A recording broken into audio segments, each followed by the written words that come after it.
많이 안 봤죠. 저기 보면 저기 김정은이 들어올 때 이렇게 박수만 치는 게 아니고 만세 하면서 1분 30초 정도 소리를 치면서 만세를 불러야 이렇게 환호가 될 텐데 아무튼 감사합니다. 제 이름은 김병로입니다. 또 해야죠. 청와대로 가는 길에는 세종로가 있고요. 명동으로 가는 길에는 충무로가 있는데요. 통일로 가는 길에는 빨리 외쳐주세요.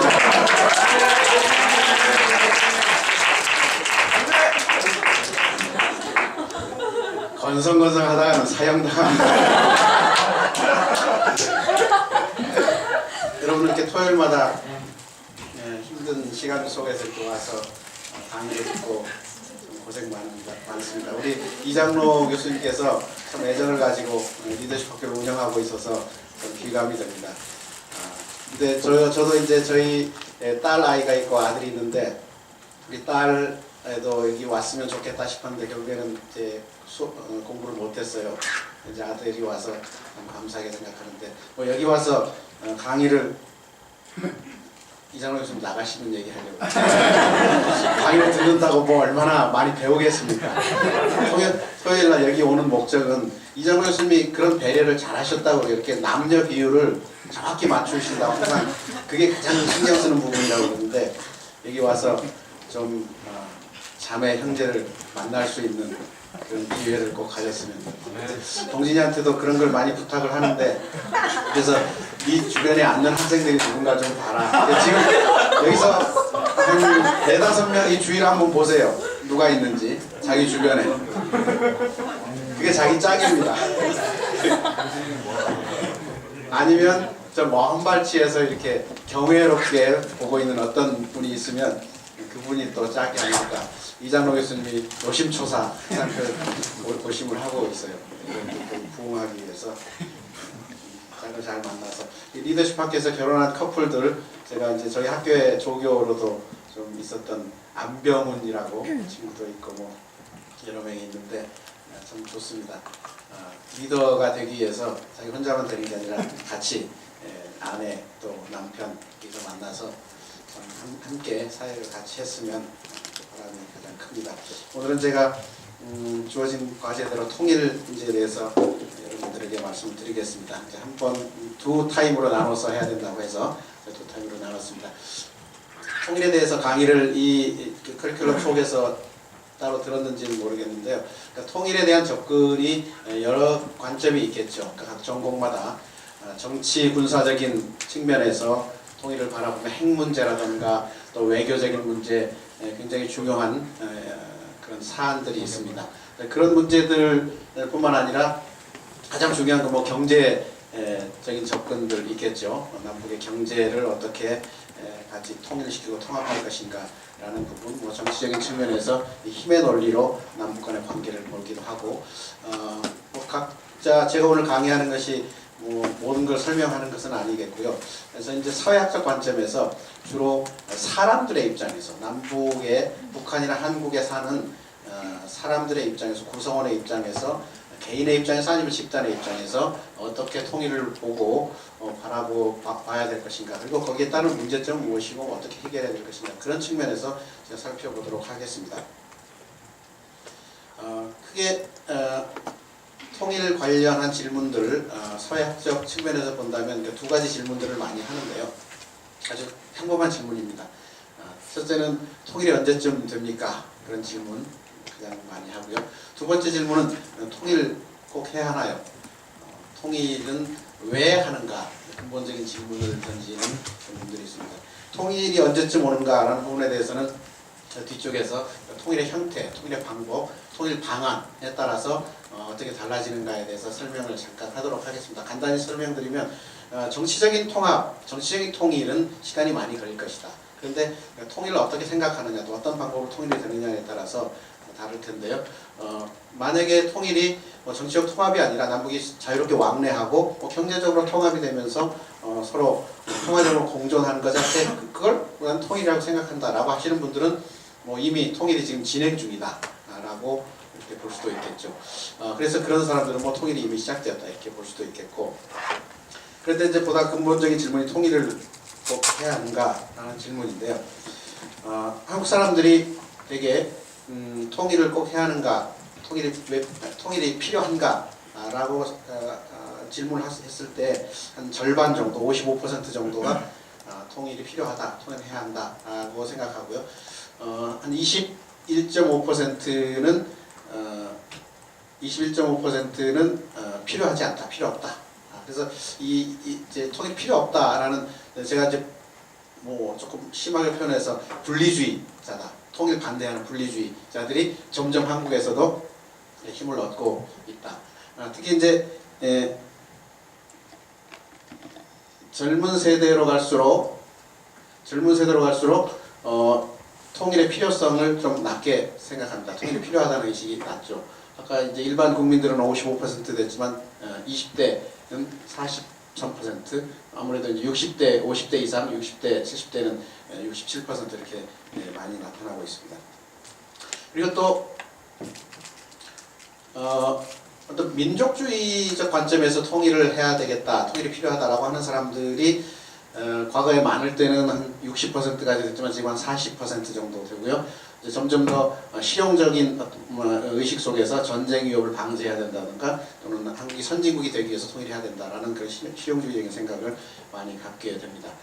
그리고 남북한을 비교해 보면 한국이 아까 55.9%라고 했지만 북한 사람들에게 보면 통일 필요하냐라고 했을 때 아주 열렬하게, 아주 강한 열망을 가지고 있는 그런 결과를 볼 수 있습니다. 작년 조사, 우리가 매년 탈북자들을 조사를 하는데, 이 조사가 탈북자들을 그냥 모든 탈북자를 조사하는 게 아니고 북한 안에서 작년에 탈북한 사람, 그러니까 새로 북한에서 최근 경험을 갖고 있는 사람들을 저희가 아주 어렵게 조사를 해서 150명 정도를 찾습니다, 매년. 그래서 그 사람들 대상으로 조사를 한 자료들을 오늘 몇 개를 보여줄 텐데, 그런 자료들. 그래서 거기서 보면 이제 매년 그 트렌드 같은 것도 볼 수 있는데, 뭐 북한은 통일에 대해서는 의심할 여지 없이 강렬하게 열망을 하고 있다. 상황이 이렇지만, 그러나 우리 한국이나 북한도 마찬가지로 통일을 최고 가치, 헌법적 가치로 명시를 하고 있다는 것입니다.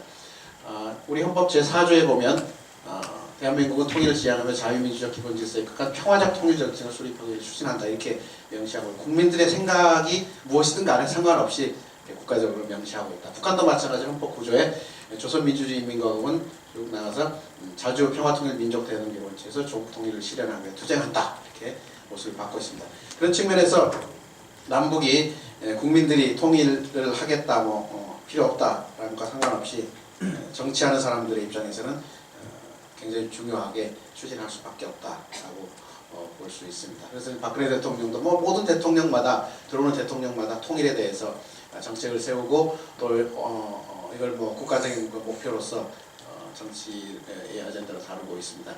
박근혜 대통령도 작년에 통일 대박이라는 발언을 해서 굉장히 대중적으로 통일에 대한 관심을 불러일으키는 데 성공을 했습니다. 그래서 그 이후에 작년에 7월 달에 통일준비위원회라는 걸 만들어서 한참 가동을 하고 지금 활동을 하고 있습니다. 그리고 이제 그걸 실천하기 위해서 한반도 신뢰 프로세스, 동북아 평화협력 구상, 드레슨 선언, 이런 것들을 하고 있는데, 여기에 대해서는 이제 찬반이 많습니다. 이게 굉장히 추상적이거나 아니면은 너무 미시적인 접근에 불과하다, 정치 군사적인 큰 문제들을 해결하지 못한다, 이런 비판들이 좀 있긴 합니다만은 어쨌든 나름대로 이런 정책을 제시하고 있습니다. 그러면서 동시에 이제 왜 통일을 해야 되는가라는 부분에 대해서 제가 계속 질문을 끌어가고 있는데요. 이제 국가적으로는 왜 통일을 해야 되는가라는 부분에 대해서 통일이 되면 박근혜 대통령 설명대로 이런 좋은 일이 있다, 대박이 된다, 큰 유익이 있다, 그런 측면에서 많이 설명을 합니다. 통일이 되면 인구가 많아질 테고, 국토 면적이 조금 더 커질 테고, 특히 이제 자원 강국이 된다. 자원이 이런 자원이 많아진다. 특히 북한에 마그넷 사이트가 세계적 규모로 매장돼 있다. 이런 측면에서 자원 강국이 돼서 한국 경제에 상당히 큰 성장 동력을 확보할 수 있다. 이런 점들을 강조하고 있고, 또 내수 시장이 확보될 수 있다. 그다음에 군 병력을 감축해서 산업 인력으로 활용하게 되면 엄청난 수익이 있다. 북한 사람들 취업률을 70%만 잡아도 한국의 60달러, 뭐 북한의 6억 달러 정도 생산량가 기대했다. 이런 경제학자들의 평가가 있습니다. 그리고 뭐 코리아 디스카운트가 또 코리아 프리미엄이 된다. 이런 얘기들을 그래서 종합국력이 이렇게 커질 것이다 라고 주장을 하고 있습니다. 뿐만 아니라 이제 많은 분들이 이렇게 주장을 하면 이제 통일 비용을 걱정을 많이 하지 않습니까? 통일 비용은 어떻게 할 것이냐 이 부분에 대해서 비용은 2030년에 통일이 된다고 가정을 했을 때 어마어마한 비용이 든다. 경제학자들 저 이제 이런 계산을 어떻게 하는지는 잘 모르겠습니다만은 813조에서 뭐 2천 몇백 조가 든다 이렇게 설명을 주장을 합니다. 근데 이 주장들에 대해서 이제 감동을 일박이 있긴 합니다만은 이런 주장들 속에 이제 그 통일 대박이라든가 통일이 왜 필요한가라고 주장을 하는 사람들은 이런 비용들이 굉장히 많지만 많이 소요가 되지만은 통일에 따르는 통일 편익 이익들이 굉장히 크다라는 것을 통일 편익이 6,800조 원이 된다. 통일 비용 걱정할 거 없다. 뭐 이런 식의 주장들을 하고 있습니다. 그래서 통일에 따른 순 혜택을 비용을 빼면 뭐 4,000조 원이나 되니까 걱정할 것이 없다. 그리고 통일 비용 중에도 민간 투자로 뭐 국민들이 다 부담하는 게 아니고 민간 투자로 해서 충당을 할 수 있기 때문에 걱정할 것이 없다. 그래서 국민들이 이 세금으로 지출해야 되는 것은 GDP의 뭐 상당히 적은 비중이다. 그렇기 때문에 통일이 필요하다. 이렇게 주장을 하고 있죠. 이런 것들보다는 사실 저는 통일의 문제는 통일의 그 이익 또 편익은 굉장히 미래적인 일이고 통일이 왜 필요한가라는 데 대해서 저는 오히려 반대로 접근을 하는데요. 통일 대박보다는 지금 현재 우리가 살고 있으면서 분단 체제 속에 살고 있으면서 치르고 있는 분단 비용이라고 할 수 있고 또 분단의 고통, 심리적 비용의 고통 이런 부분을 해소할 수 있다. 이런 부분을 극복해야 된다라는 측면에서 통일 문제를 접근해야 되는 거 아닌가 그렇게 생각합니다. 이게 이제 약간의 세대 간의 차이가 있는데요. 새로운 세대에서는 미래에 대한 희망, 비전 이런 걸 제시할 때 굉장히 이렇게 현혹될 가능성이 많고 또 동원이 잘 돼요. 그래서 그렇게 해서 일반 대중이나 젊은 세대들은 다시 말해 관심이 조금 적은 사람들에게는 미래 비전에 대해서 많이 제시를 하는데 그것도 나쁜 방법은 아니에요. 그런데 정말 이걸 진지하게 통일 문제를 끌어가기 위해서는 그런 미래 비전도 필요하지만 사실 지금 현재 우리가 발을 딛고 서 있는 한반도 땅 분단의 이 상황 속에서 얼마나 많은 비용을 치르고 있는지에 대해서 깊이 있게 자각하고 성찰하는 그 속에서 통일에 대한 비전이 생겨나는 거죠. 거기서 열정이 생겨나고 그래서 얼만큼 이 분단 상황 속에서 우리가 살고 있는 이 삶이 힘들고 어렵고 또 많은 비용을 치르고 있고 고통스러운가를 뼈저리게 느끼는가 하는 것에 따라서 이제 통일에 대한 목표와 비전, 열정 이런 게 달라진다고 생각합니다. 그런 점에서 가장 첫 번째는 저기 이 지도를 잘 뭔지 잘 모르겠죠. 그러니까 이게 한반도인데요. 한반도 지도를 제가 거꾸로 이렇게 그려놨습니다. 이게 뭔가 하면은 평양이나 아니면 중국에서 보는 한반도의 그 그림입니다. 한국 사람들은 대개 이제 위로 북한과 이제 중국이나 러시아를 이제 위로 보지 않습니까? 지도를 그리고 아래에서 위쪽으로 보고 있습니다. 그런데 중국과 특히 북한에서 평양에서 제가 평양도 좀 자주 간 편인데요. 평양에서 이렇게 한국을 보면 남한을 보면 38선 아래로 이렇게 막혀 저 밑에 일본이 있고 여기 38선 휴전선이 있고 이 아래 이렇게 남조선은 동안에 든 쥐다. 북한 사람들이 맨날 하는 얘기. 남조선은 동안에 든 쥐다. 이거 뭐 우리가 휴전선만 딱 지키고 있으면 얘네들 꼼짝 못한다. 그런 의식이 굉장히 팽배해 있어요. 그래서 남북이 사실 어떤 면에서는 양쪽이 다 많은 뭐 북한도 그렇게 하지만 사실 굉장히 한국 두려워합니다. 한국 국군 그러면 굉장히 두려워하고요. 막 걔네들도 벌벌 떨어요. 그 다음에 옛날에 안기부 이런 거 되게 무서워하거든요. 요즘 국정원은 모르겠습니다만 예전에 보면 안기부 엄청 무서워해요. 그러니까 그런 두려움이 있으면서 동시에 상당히 상대방에 대해서 비하하고 또 비판하는 그런 경향들이 있죠. 그래서 우리 한국 사람들도 북한을 굉장히 한편으로 두려워하고 무서워하면서도 한편으로는 또 굉장히 비하하고 좀 뭐랄까 우습게 보는 그런 경향들. 탈북자들 특히 보면 뭐 함부로 대하지 않습니까? 뭐 그런 거라든가 또 북한에 대해서 경제적으로 굉장히 열악하고 어려우니까 거기에 대해서 좀 비하하는 그런 경향들이 있죠.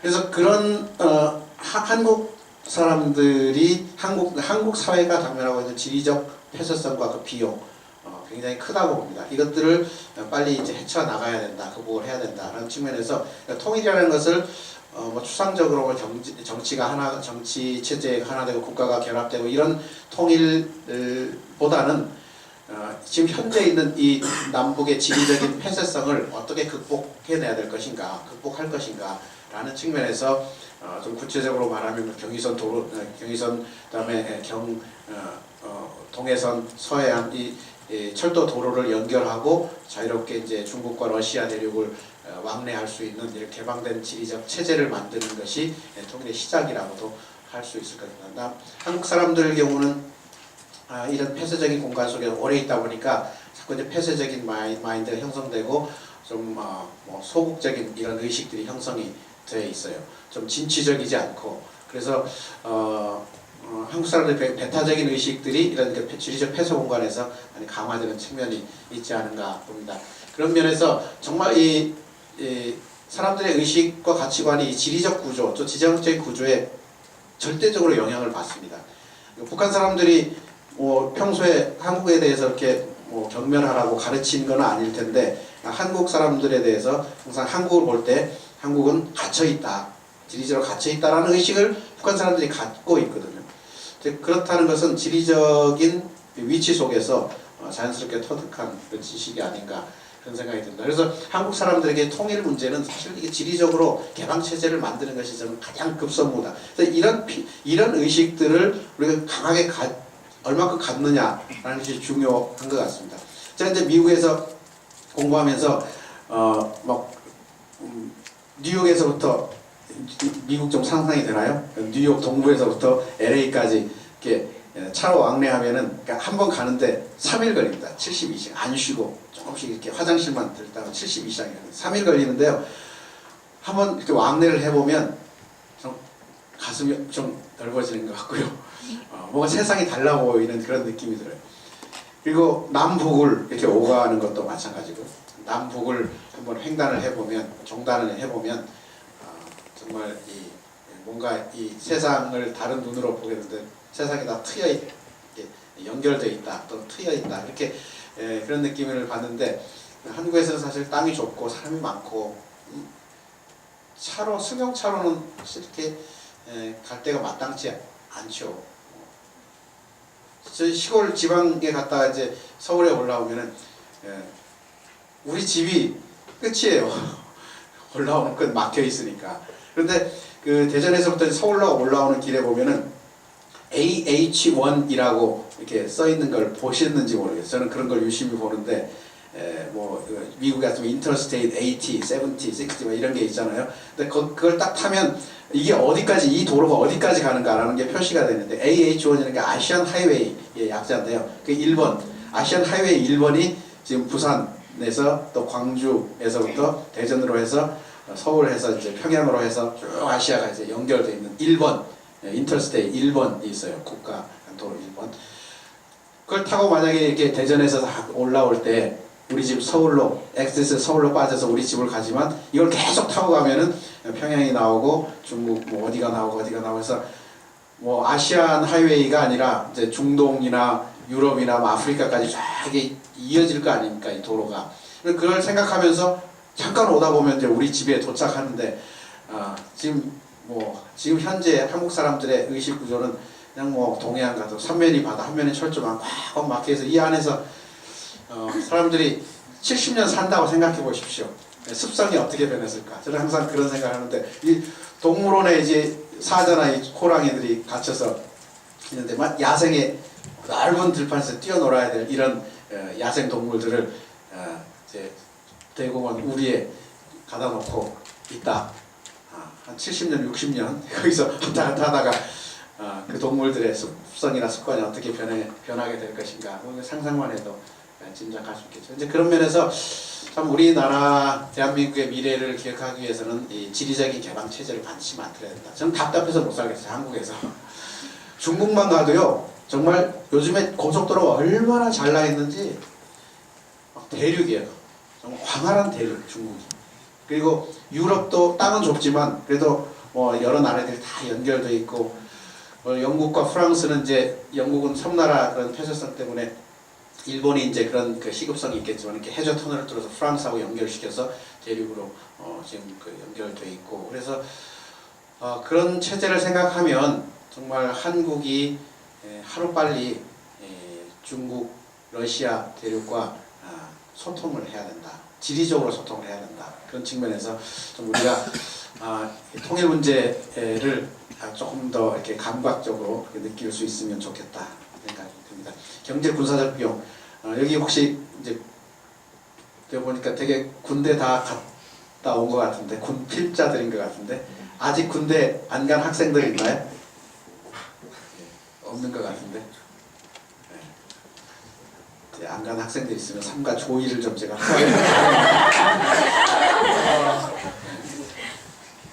참 저는 이 문제가 좀 지금 한 25년, 30년 이상 됐지만 저는 대학 때부터 좀 한국에 군대 좀 없으면 좋겠다.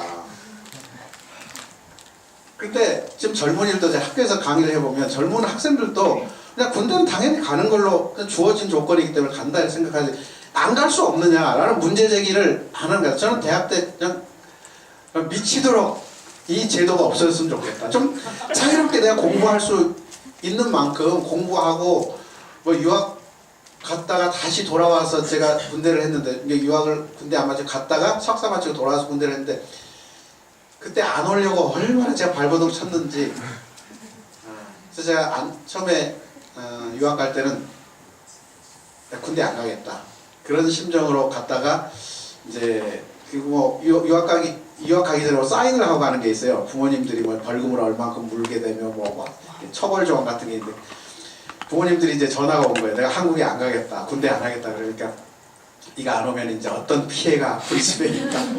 그 당시로 뭐 어마어마한 액수더라고요.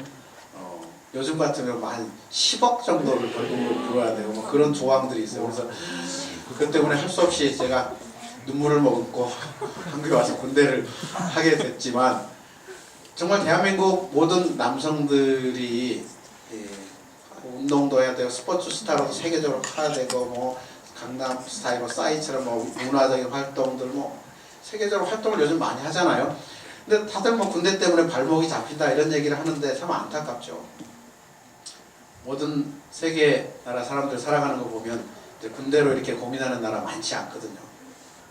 근데 대한민국 뭐 북한은 말할 것도 없고 이제 한국 또 군대 문제로 정말 발목이 잡혀 있다시피 하는 이런 구조를 계속 유지해야 될 것인가, 바꿔야 되지 않겠는가, 어떻게 바꿀 것인가를 이제 좀 논의해야 되고 또 뭐 이렇게 현실적으로 이걸 잘 정리해 나가야 되겠지만은 뭐 북한과의 변화, 북한과의 그 대화도 필요하고 한국 사람들의 동의도 필요하고 다 뭐 그런 것들은 앞으로 해야 되겠지만 그럼 적어도 좀 마음속에서부터 좀 더 나은 사회, 군대 안 가도 다 이 세상의 많은 나라들이 군대 안 가고 다 살거든요. 그런 나라, 우리나라 만들 수 있지 않겠느냐라는 그런 비전, 의식을 조차도 갖지 못하고 있다는 거죠. 그 부분에 대해서는 좀 한국의 젊은이들이, 젊은 사람들이 특히 군대 갔다 왔으니까 책임을 안 간 상태에서 그런 주장을 하면은 저는 또 군대 빠지고 싶어서 그런다고 의심을 하잖아요. 군대 갔다 왔으니까 이제는 내 후배들에게 아니면 내 자녀 세대들에게 다시는 군대에 가지 않을 수 있는 자유롭고 평화로운 나라를 내가 만들겠다라는 그런 좀 책임감 같은 것을 가졌으면 좋겠다. 그래서 그런 군비로 정말 200만 군대가 휴전선 안에 지금 모여 있는데 이런 불합리한 나라가 어디 있겠습니까? 근데 그런 것들을 좀 변화시키고 좀 바꿔 나갈 수 있는 그런 의식이 필요하고요. 네, 그런 비용들에 대해서 군사적 비용들에 대해서 좀 생각을 해봐야 될 거고 맨 아래 그림은 이건 우리에게는 익숙하지 않지만 우리 부모 여러분들 이제 할아버지 할머니 세대들에게는 너무나 익숙한 그림이거든요. 사람들이 그냥 이렇게 죽어서 나뒹그러져 있는 모습 거기서 이제 우리 남편이나 아니면은 자녀들이 여기 있는가를 찾아야 되겠죠. 얼굴을 보면서 긴가 아닌가 이렇게 찾아보는 뭐 세월호 사건 때 우리가 잠시 한 300여 명에 대해서 잠시 그런 광경들을 한번 좀 접해보긴 했습니다만은 참 이게 이제 일상화됐던 우리 부모들 세대, 할아버지 할머니들 세대의 그 마음속에 들어와 있는 심리적인 아픔들, 고통 이런 것들은 정말 이렇게 해결할 수 없는 문제이죠. 젊은 세대들은 그래도 어느 정도는 이해를 하겠죠. 저도 직접적으로 전쟁을 겪지 않았지만 여순 반란 사건이니 6.25 전쟁 이후에도 많은 이런 내부의 이념적인 갈등으로 인해서 많은 충돌이 일어나고 또 사망을 하고 그 속에서 사람들에게 이제 많은 어떤 두려움이라든가 분노, 불만 이런 것들이 이제 트라우마로 자리 잡고 있어서 한국 사람들 지금 보면 좀 북한에 대한 트라우마가 굉장히 크죠. 북한도 뭐 한국에 대한 엄청난 트라우마가 있고 그래서 서로 간에 이런 쌓여있는 적대의식 이런 문제는 굉장히 심각하다. 그런 면에서 적대의식도 좀 중요하고 뿐만 아니라 남북 간의 가장 큰 비용 또 문제라고 생각하는 건 불신인 것 같아요. 불신. 서로 신뢰하지 못한다.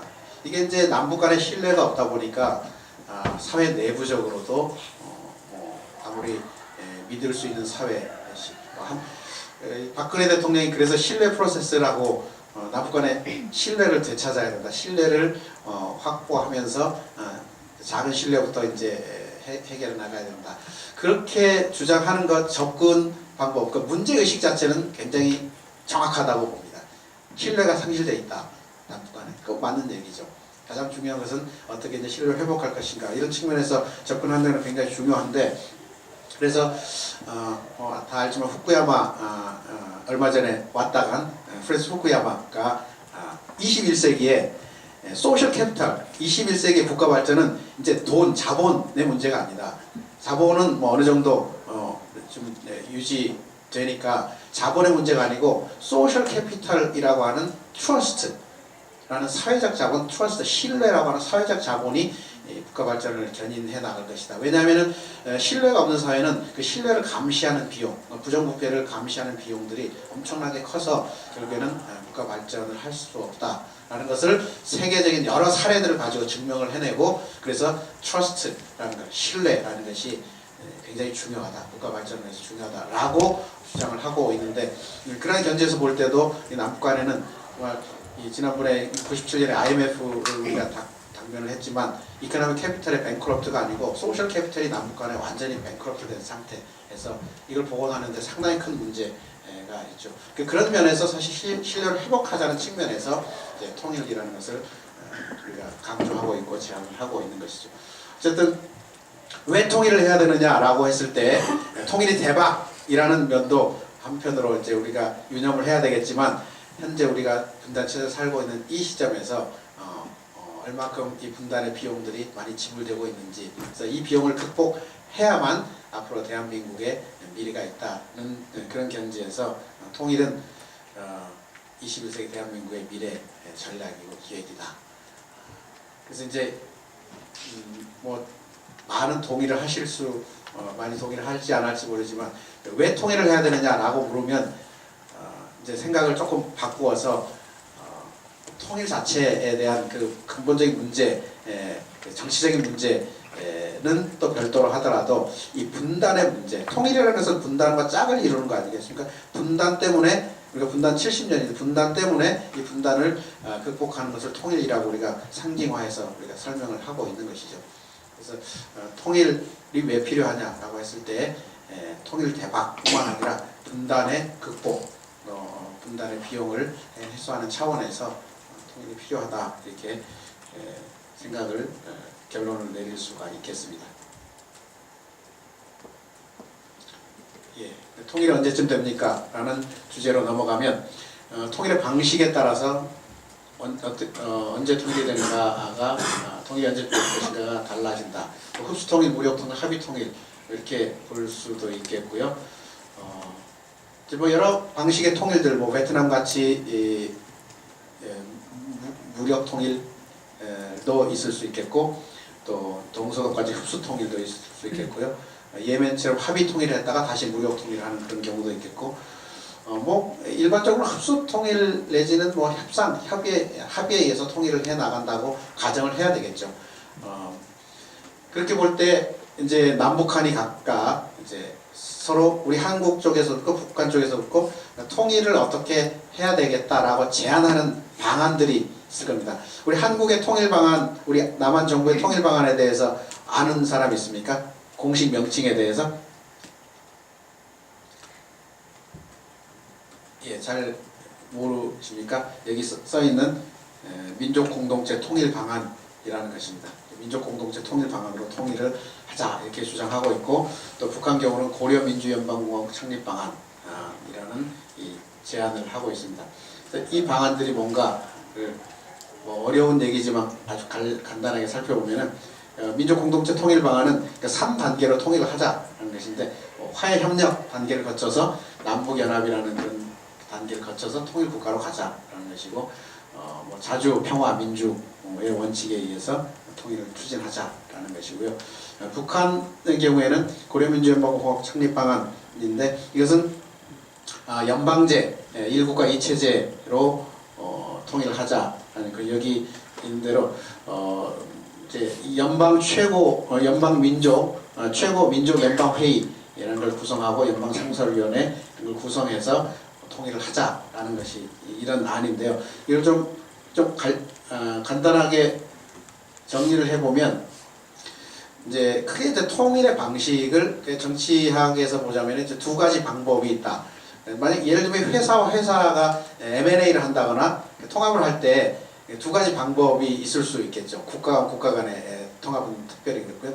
하나가 이제 연합제라는 방식과 하나는 연방제라는 방식이 있는데요. 국제적으로 보면은 연합제라고 하는 그런 여러 국가 기구들 간의 국가들 간의 그 구성체들이 있는데, 뭐 아세안, 예를 들면 쉽게 하면 아세안이 있고, 그다음에 혹시 CIS 독립국가연합, 구소련의 그 주들이 이제 국가가 돼서 결합되는 CIS 독립국가연합, 뭐 유럽연합. 그러니까 유럽연합은 이제 연합제 형태에서 약간 이제 연방제 형태로 조금씩 이제 변해가는 그 중간 부분에 있어서 순수한 연합제라고는 할 수 없지만 연합이라는 형태가 있겠고요. 연방제 시스템은 미국, 캐나다, 독일, 호주 뭐 이런 여러 나라들이 취하고 있는 그런 정치 구성체죠.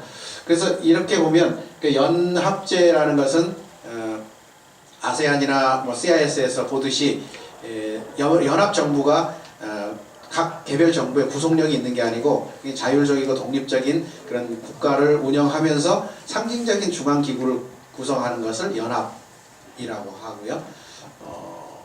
회의체죠, 회의체. 그다음에 연방제는 연방 정부가 지방 정부를 강력히 통제하는 그런 체제이죠. 특히 중앙 정부가 통제하는 영역 중에서 최소 미니멈으로 외교와 국방 부분을 중앙에서 통제하는 체제를 연방 시스템이라고 그렇게 부릅니다.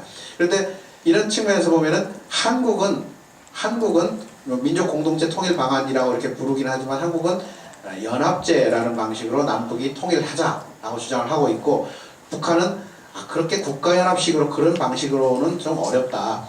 연방제제로 가서 중앙정부가 좀 강력한 정부를 구성해야 된다라는 입장으로 지금 달라졌습니다. 물론 궁극적으로는 뭐 북한도 연방제를 거쳐서 구체적으로 명시는 안 하지만 통일국가라는 걸 상정하고 있고, 한국은 명확하게 통일국가로 가야 된다라고 상정을 하고 있지만, 그 중간에 프로포절로 대안으로 제시하는 것이 이제 연합제와 연방제 이런 차이들이 있다라는 것입니다.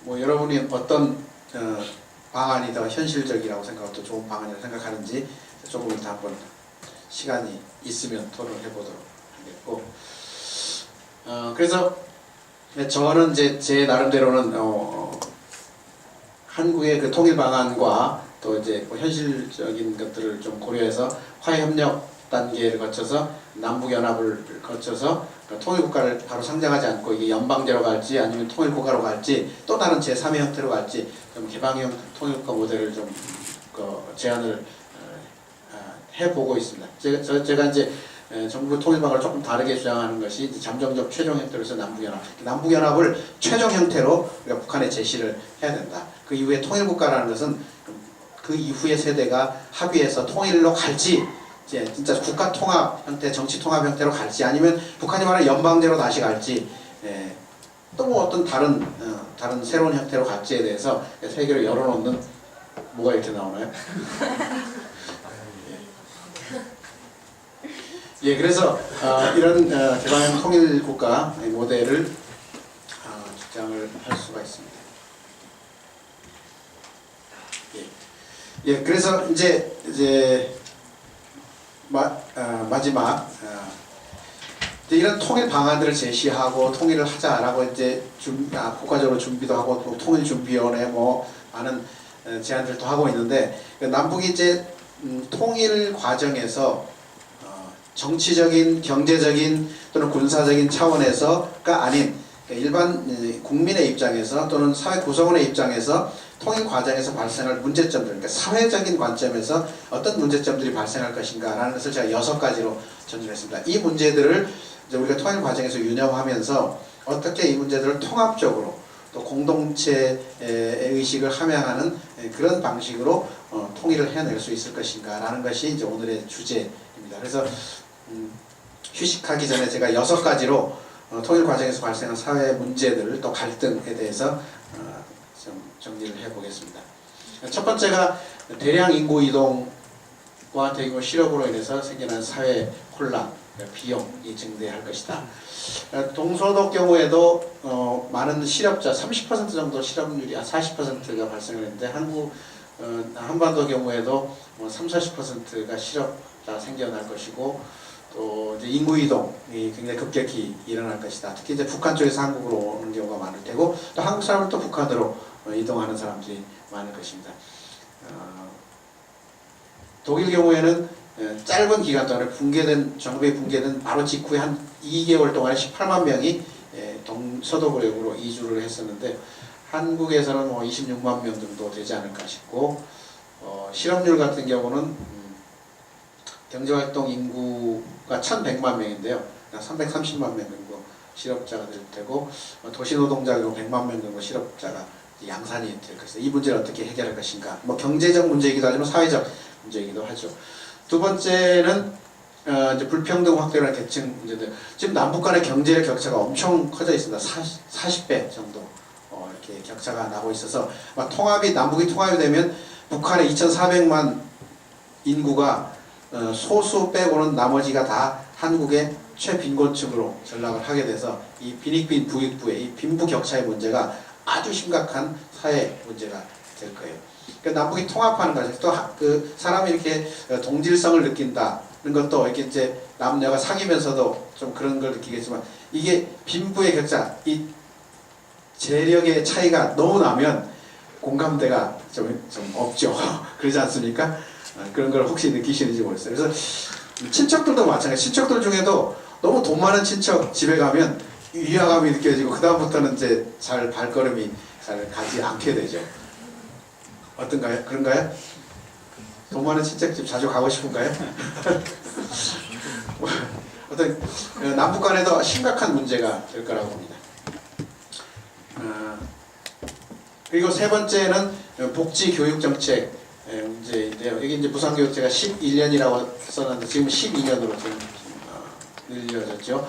그래서 무상교육, 무상복지, 무상치료 이런 데 굉장히 익숙해 있는 북한 사람들이, 물론 이제 지금 현재 이런 혜택을 제대로 받는 건 아니지만 제도상으로 잘 돼 있는 북한 사람들이 이제 공식적으로 돈을 지불해야 된다라고 했을 때 많은 갈등들이 있고 반발들이 있을 것 같은데, 이 문제들을 해결해야 될 테고요. 그 다음에 교육 부분에서도 영어 사용 문제라든가 서구화에 대한 반감, 이런 게 북한 쪽이 굉장히 심한데, 그러면 한국에서도 지금 영어 사용 문제를 가지고 뭐 영어를 더 많이 몰입 교육을 해야 되느니 말아야 되느니 이런 얘기를 하는데, 이 문제가 더 갈등이 심화될 거라는 것이죠. 이런 교육복지에서도 문제가 있을 때, 문화 충격도 굉장히 심각합니다. 문화 충격 경우에는 지금 남북한 사람들이, 저희가 이제 북한 사람들에 대한 그 의식은 제가 아까 말한 그 탈북자 조사를 통해서 2014년에 들어온 사람들, 2013년에 들어온 사람들 대상으로 조사해보면 남북이 거의 비슷해요. 9%, 8%, 낮은 경우는 80% 이상이 남북 간의 이질화가 너무 심각하다, 심하다 이런 평가들을 남북이 공유하고 있습니다.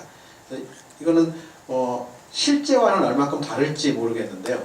이 정도 인식하고 있다는 것은 남북의 문화적 격차가 심각하다. 역사인식이나 언어 사용이나 생활 풍속, 가치관, 선거 방식 모든 부분에서 심각하다. 그러니까 문화 충격 중에서 특히 이제 북한 사람들이 한국 문화를 느끼면서 근대적 문화, 현대적 문화, 또 상업적 문화에 많은 그 충격을 받을 것이다.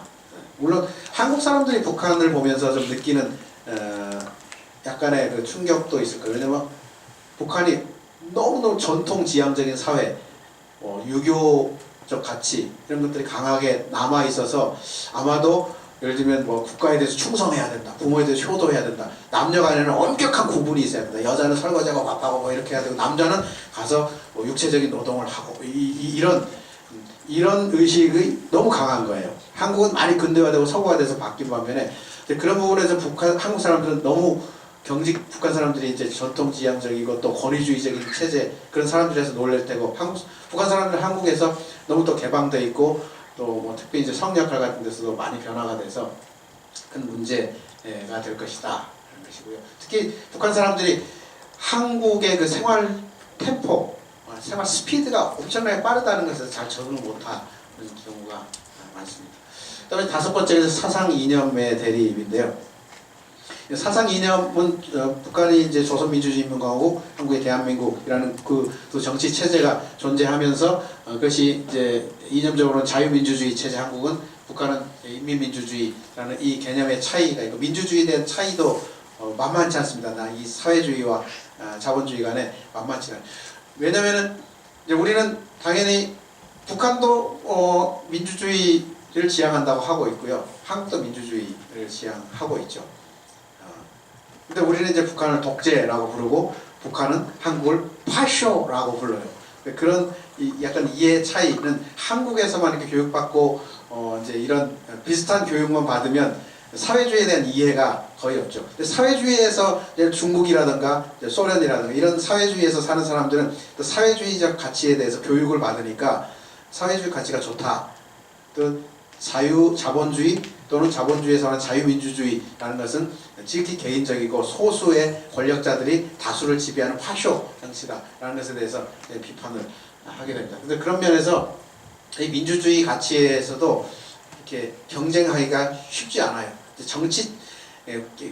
경제 체제가 사실 사회주의가 붕괴됐기 때문에 이제 그 경제 체제의 취약성 때문에 이념적인 부분이나 사상적인 부분을 평가해주지 않는 그런 문제점이 지금 있는데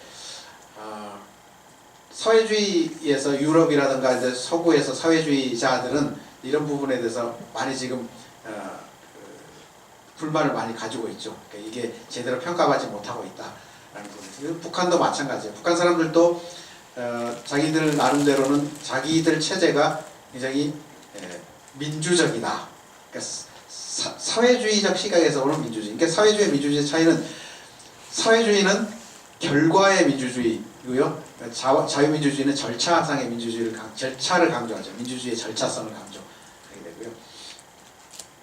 그래서 이제 하나의 예를 들면 북한 사람들은 민주주의라고 생각하는 것이 어떤 결정이 이루어졌을 때 적어도 국민들의 80% 이상이 찬성해야 되는 그런 어떤 결정이 민주적이다.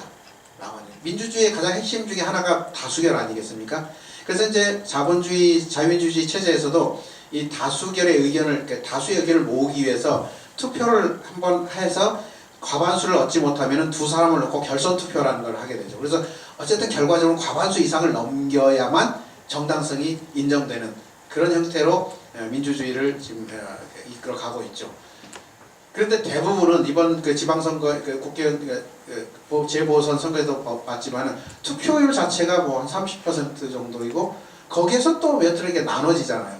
그러면 투표율이 30%에서 50%를 얻으면은 15% 그 주민의 15%를 지지하는 사람이 100% 다수를 지배하는 이런 결과가 나타난다. 이거를 그 사회주의자들은 파쇼라고 하죠. 파쇼라는 건 팩션이죠. 소수가 다수를 통치하는 이런 이상한 기형적인 형태가 나타나는 것이 이게 자유민주주의 체제 이렇게 비판하는 겁니다. 그래서 북한은 어쨌든 그런 70% 80% 사람들이 찬성을 하게 하고 결정을 내리려면은 동원을 해야 되겠죠. 투표를 안 하려고 하는 사람들, 투표날 놀러 가는 사람들을 몽둥이로 찜질을 해가지고 딱 동원해서 투표장에 딱 몰아넣고 100% 사람들이 그래서 99% 투표율에 100% 찬성이 나오는 거예요. 99% 사람들, 그 사람들을 투표를 딱 강제적으로 하게 하고 그 사람들의 의사를 반영해서 결정을 내린다는 것이죠.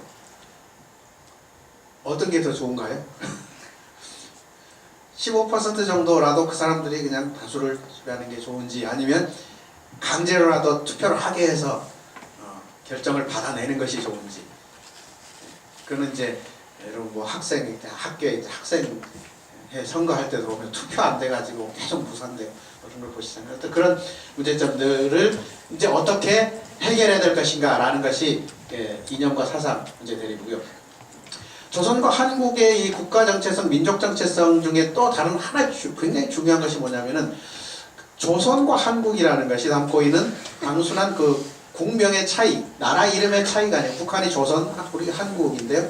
나라 이름의 차이가 아니고 여기에는 역사와 민족성이, 정체성이 다 담겨져 있는 겁니다. 북한은 어떻게 주장하는가 하면은 우리 그러니까 우리 민족이 한민족이 아니다 라고 주장합니다. 우리 당연히 한민족이라고 주장을 하고 있지 않습니까? 그렇게 배웠죠? 아니라고 생각하는 사람 혹시 있나요? 우리는 하나의 민족이 아니고 여기 한문이 안 나와 있구나. 한민족인데 북한 사람들이 주장하기는 단군이 우리나라를 세우고 단군 이후에 고조선 시대에 민족이 한 5-6개 이렇게 부족국가로 나눠져 있었어요. 근데 그 중에 한민족이 한민족인 거예요. 그래서 그 한민족이 한반도의 남쪽으로 내려와서 진국을 건설해요. 그래서 마한, 진한, 변한이라는 부족을 세우고 나라를 세우고 그 중에 진국이 강성해져서 이제 뭐 신라가 되고 신라가 삼국을 통일하고 고려로 이어지고 뭐 이런 조선, 공화국 조선, 그다음에 이제 한국, 대한민국, 남조선 이렇게 이어져 오는 것으로 이 한민족의 근원과 발전을 받은 그렇게 설명하죠. 그러면은 북한의 주류는 뭐냐? 북한이 말하는 우리 민족은 조선 민족인데 조선 민족의 주류는 뭔가 하면은 단군 이후의 고조선 시대에 예맥족이 있었다는 거예요. 예맥족. 역사에서 배웠겠죠. 예맥족 중에 예족과 맥족 중에 맥족이 더 강성한 민족이고 예족은 조금 더 약한 민족이에요. 그래서 예족이 이제 부여라고 우리가 역사적으로 부르는 그 부여가 살던 지방에 예족이 있었는데요. 이 맥족이 그 부여 지방으로 예족이 있는 지방으로 가서 예족을 흡수하면서 예맥족이라고 부르기도 하고 맥족이라고 부르기도 하는 이런 우리의 조상들이 부여를 건설해 가지고 부여로부터 해서 고구려로 성장하고 고구려에서 신라가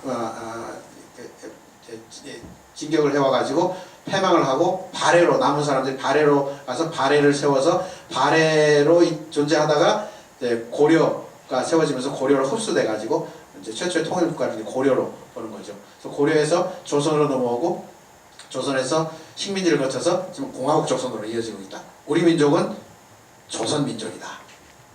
이렇게 주장하죠. 그러니까 한민족과 조선 민족이 확연하게 지금 구분되어 있습니다.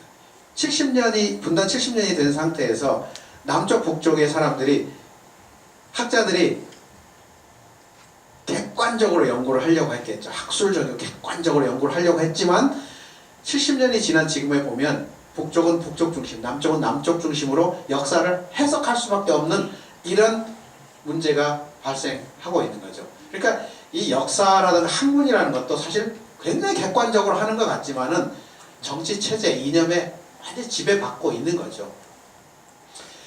그래서 이 좁은 땅에 민족이 둘로 나눠져 있어서 어떻게 통합할 것인가? 여러분들이 아이디어를 좀 내세요. 여러분 통일에 대한 관심이 있다면 또 앞으로 지도자가 되기 위해서는 우리나라의 어느 영역의 지도자 되려면은 꼭 정치 영역이 아니라 경제 영역에서도 통일에 대해서 염두에 두면서 모든 정책을 수립하고 추진해 나가야 될 텐데 남북이 우리가 쉽게 이제 남북, 남한, 북한, 한국, 북한 이렇게 부르지만 엄격히 말하자면 한국, 조선 이렇게 불러야 되는 거죠. 그래서 저는 남한, 북한이라고 부르든지 한국, 조선이라고 이렇게 좀 부르기를 좋아하는데, 조선과 한국을 어떻게 어떤 정체성으로 통합할 것인가 라는 것이 우리 중요한 과제가 됩니다. 마지막으로 적대의식의 확산 문제인데요. 남북 간에 아까 이제 전쟁으로 인한 트라우마 같은 거, 두려움, 공포 또는 불신, 불만, 분노 이런 것들이 쌓여서 트라우마 자리 잡고 있는데, 그 근원은 뭔가 하면 6.25 전쟁 때 많은 사람들이 사망을 하고 또 피해를 당했습니다. 한국에서는 6.25 전쟁 때 인적인 피해에 대해서, 특히 북한의 피해에 대해서 많이 가르치질 않습니다. 많이 가르치지 않고 전혀 가르치지 않습니다. 지금까지 여러분들이 지금 교육받으면서 6.25 전쟁 때 북한 사람들이 몇 명 죽었는가, 사망했는가에 대해서 한 번도 들어보지 않았을 걸로 합니다. 왜냐하면 자료가 없어요. 그래서 제가 15년 전에 통일연구원에 근무하면서 이 자료를 북한 사람들 6.25 전쟁 때 몇 명 사망했는가를 찾기 위해서 인구 자료, 역사 자료를 찾아서 보는데요. 참 찾기 힘듭니다. 그래서 제가 결론 내린 것은 한 120만에서 130만 명이 사망했을 것이다 라고 사료와 인구 자료를 추정했습니다. 한국은 82만에서 85만 명으로 되게 일치가 돼요. 그러니까 당시의 인구가 한국이 2천만, 북한이 960만이었어요. 근데 절대적인 피해가 북한이 훨씬 많았어요. 그래서 이 피해가 많은 상태에서 산술적으로 보면 인구 비례를 감안해서 북한이 6.25 전쟁의 인적인 피해를 한 3배 정도 크다 이렇게 봐도 무리가 아니고요. 근데 거기서 이제 이만큼 충격이 컸다는 사실도 중요하지만, 피해가 그만큼 컸기 때문에 그 이후에 사회 정책과 사회 구조가 이 6.25 전쟁의 경험을 통해서 많이 바뀌었어요. 한국은 그렇게 많이 바뀌지 않았어요. 북한은 이 전쟁의 피해자들을 북한식, 그러니까 우리식으로 하면 북한식 보훈 정책을 통해서 이 사람들을 사회적으로 우대하는 정책들을 지속적으로 60년간 지금 추구해 왔습니다. 그 중에 대표적인 게 이제 120만, 130만이 사망한 사람들을 성분을 분류하는데, 군인들 중에 죽은 사람은 전사자, 민간인들 중에 죽은 사람들을 피살자라고 성분을 붙여서 전사자, 피살자라는 성분을 부여를 합니다. 그 가족들에게. 그래서 이 가족들이 대학에 들어갈 때, 군대에 들어갈 때, 정치활동을 할 때, 취직할 때 다 가산점을 줍니다. 혜택을 줍니다. 그러니까 60년이 지난 지금 북한 사회를 보면 북한의 상류층, 북한이 공식적으로 부르는 핵심 군중이라고 부르는 이 사람들이 누구냐라고 하면은 전쟁 때 사망했던 전사자, 피살자 가족들의 그 가족들 2대, 3대들이 핵심 군중, 북한의 상류층, 기득권층을 차지하고 있습니다. 북한의 상당수 간부라고 부를 수 있는 사람들이 누군가 하면은 전쟁에서 직접 피해당한 전사자, 피살자 가족들이 다수입니다. 상당히 큰 부를, 그러니까 120만, 30만이 사망했을 가족 합치면 300만 정도 되겠죠. 400만 명이 북한의 핵심 군중이라고 공식적으로 부르는 사람들입니다. 한국에서